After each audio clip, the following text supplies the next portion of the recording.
बिस्मिल्लाहिर्रहमानिर्रहीम। अस्सलाम वालेकुम। मैं कोमल अब्दुल्ला। आज का टॉपिक है हमारा माहा की कामयाब ज़िंदगी का राज। ये एक माहा थॉट्स एक्सप्लोर के नाम से इंस्टाग्राम पर पेज है, जिनकी मैं थॉट्स कॉपी भी करती हूँ और वो मुझे बहुत पसंद है। और वो राइटर है, उनकी राइटिंग बहुत ज़बरदस्त होती है और आपकी लाइफ चेंजिंग से रिलेटेड हर चीज़ पे होती है। सो आज हम उनकी स्टोरी शेयर करेंगे, माहा की कामयाब ज़िंदगी का राज।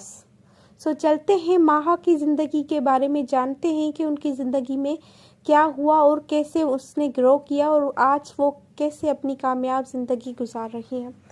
माहा की कामयाब ज़िंदगी का राज सिर्फ और सिर्फ सब्र है। माहा ने जब शादी की तो माहा के शौहर के पास ना जॉब थी ना अपना घर था। माहा की शादी ससुर ने कराई और मंगेतर के पास 1 रुपया भी नहीं था। लेकिन माहा की सास और ससुर भी इतने अमीर नहीं थे, बस चाहते थे कि बेटा जैसे ही पढ़ाई कंप्लीट करे शादी करा दे। तो माहा की जब शादी हुई तो माहा का 1 कमरा भी नहीं था। सास ने अपना कमरा दिया जिसमें पेंट भी पुराना था और चेंज नहीं किया, पर्दे भी पुराने थे। सब सास के थे। शादी के वक्त कुछ भी चेंज नहीं किया उन्होंने, क्योंकि ससुर भी रिटायर्ड थे। बस फर्नीचर न्यू था। और फिर शादी के बाद माहा को कई परेशानियों का सामना करना पड़ा, क्योंकि जब लड़की की शादी करती है तो उसकी कई ज़रूरियात होती हैं। ज़रूरी नहीं कि हर ख्वाहिश हो, लेकिन फिर भी माहा ने हमेशा सब्र किया और अल्लाह ताला का शुक्र अदा किया और अपने शौहर के लिए हमेशा दुआ की। कभी गिला नहीं किया, ना शौहर को तंग किया मुझे ये चाहिए या वो चाहिए, बस दुआ की कि उन्हें अच्छी सी जॉब मिल जाए। हालांकि तालीम भी अच्छी थी लेकिन बेरोज़गार थे। फिर माहा के शौहर को अच्छा नहीं लगता था कि अपने बाबा से पैसे लेना, हालांकि मांगा भी कभी नहीं, ना अपने लिए ना बीवी के लिए, और ना ही माहा ने कभी कुछ मांगा।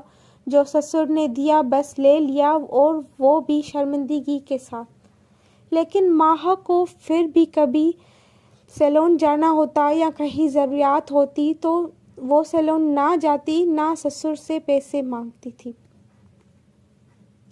और माहा जब भी अपने आसपास की लड़कियों को देखती तो माहा का भी दिल करता मेरे पास भी हो, लेकिन कभी जेलस नहीं हुई और ना ही और हमेशा अल्लाह ताला का शुक्र अदा किया और शौहर की जान सलामत तो अल्लाह पाक सब देगा।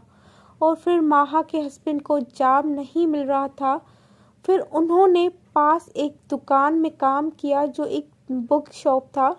वहाँ से थोड़ी बहुत हेल्प हो जाती थी और उस छोटी सी सैलरी में से भी माहा के शौहर ने जितना पैसा माहा को दिया उतना ही अम्मी जान को, बाकी खुद को सारा महीना चलाया। फिर उस दौरान माहा को अल्लाह ने औलाद की खुशखबरी दे दी।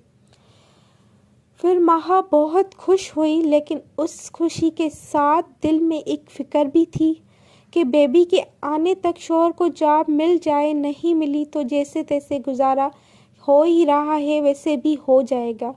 बेबी के आने के बाद शायद ज़्यादा परेशानी हो, लेकिन फिर माहा ने अल्लाह पर छोड़ दिया और अल्लाह ने बेबी दी और उस गम से बेगम हो जाऊं। और शॉप में सैलरी इतनी कम थी कि माहा के शौहर के पास 2 टाइम ड्यूटी देता था, तब भी कुछ मुश्किलात का सामना करना पड़ता।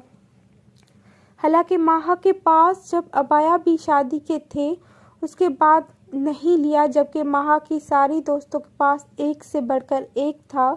लेकिन माहा फिर भी खुश थी। और माहा एक ऐसी लड़की है जिसको अल्लाह ने मौत से बचाकर नई ज़िंदगी दी। जब शादी से पहले उस पर सहर किया गया तो माहा का यकीन अपने रब पर इतना था कि वो बयान नहीं कर सकती। तो माहा हमेशा तहज्जुद पढ़ती। मैंने आपके साथ एक स्टोरी शेयर की थी सहर से रिलेटेड, जो हसद लग जाती है ना, नज़र वगैरह, उससे रिलेटेड। तो मैंने आपको ये बताया भी था कि ये स्टोरी माहा की है। तो आज मैं उसकी लाइफ के बारे में आपके साथ शेयर कर रही हूँ। ये स्टोरी उसी माहा की है।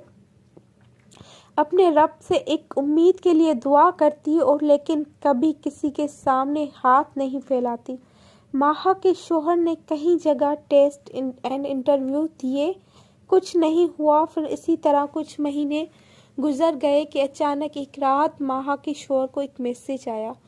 रात के 1:30 बजे, और वो मैसेज नहीं था बल्कि अल्लाह के दर पर माहा की दुआओं की कबूलियत का जवाब था।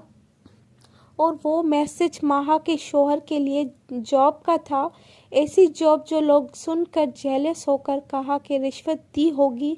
हालांकि माहा के हस्बैंड के साथ कई लोगों ने इंटरव्यू टेस्ट दिए और आज तक कई लड़के इस डिग्री के साथ भी जॉबलेस हैं। तो माहा की अल्लाह ने सुन ली और पहले माहा को बताया, फिर दौड़ कर माहा के शौहर अपनी अम्मी को खुशखबरी सुनाने गया। फिर माहा बहुत खुश थी और उस रात 2 रकात नफिल पढ़कर अल्लाह का शुक्र अदा किया। जॉब मिल गई। माहा के शौहर ने कई महीने बाद सोचा कि क्यों ना नया घर बना लूं, तो माहा से डिस्कस किया और उस बारे में और कहा, मैं अपना नया घर बनाना चाहता हूं और उस घर में अपनी पूरी फैमिली, माँ बाप के साथ भाइयों को भी साथ रखूंगा। माहा को सुनकर खुशी हुई क्योंकि माहा ने हमेशा अपने ससुराल वालों को अपना समझा। माहा को कोई एतराज़ भी नहीं था, बल्कि शौहर से कहा कि मैं तो यही कहूँगी, अगर आपके बाबा ने आपकी शादी का खर्चा उठाया, पढ़ाया लिखाया और आज अपने पैरों पर खड़े हो तो उसी वजह से नहीं कि आप अपने माँ बाप, आप सबको साथ रखो, मुझे कोई प्रॉब्लम नहीं, बल्कि घर के बड़ों के साथ रहना घर में बरकत है और घर की रौनक है। क्योंकि जब उन लोगों ने अपना कमरा हमें दिया, खुद के पास कमरा नहीं, हाल में सोए पड़े, हम बच्चों का भी फ़र्ज़ है कि उन्हें नरम बिस्तर पर सुलाएं, जहां हम सोएं उनका भी हक है, जिस तरह बीवी का। और उनकी नेक दुआ से अल्लाह पाक और कामयाब करेगा। माहा के शौहर ने कई फंड में हिस्सा लिया, बैंक से लोन लिया, उनके आधे से सैलरी घर के बनाने में लगी। और अब इस दौरान माहा को अल्लाह ने बेटी की नेमत से नवाजा।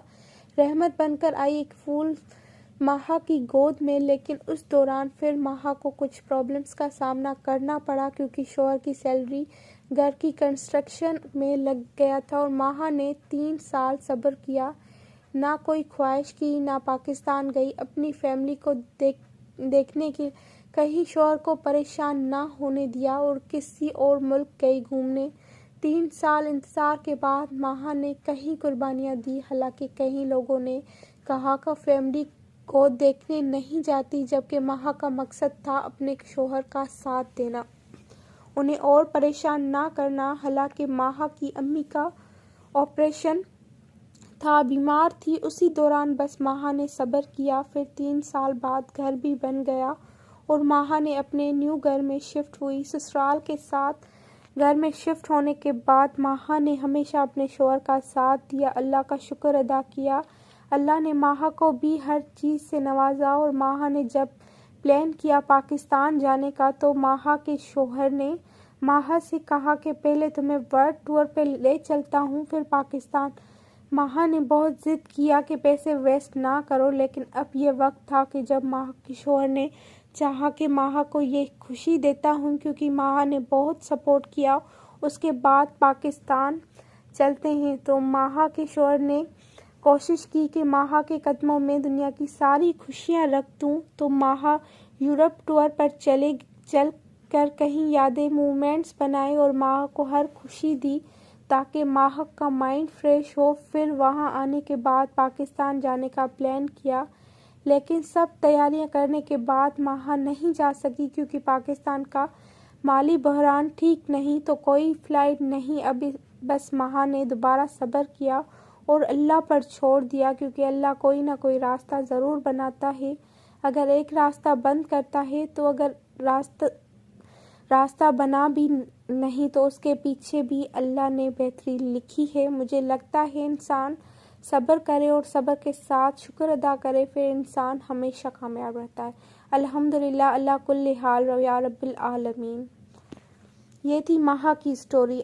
अल्लाह ताला हम सबको भी अपनी लाइफ पार्टनर्स का अपने आप को अपने हस्बैंड को सपोर्ट करना चाहिए और हर हाल में खुश रहना चाहिए और अल्लाह ताला का शुक्र अदा करना चाहिए। और यही ज़िंदगी है, ये ज़िंदगी कुछ दिनों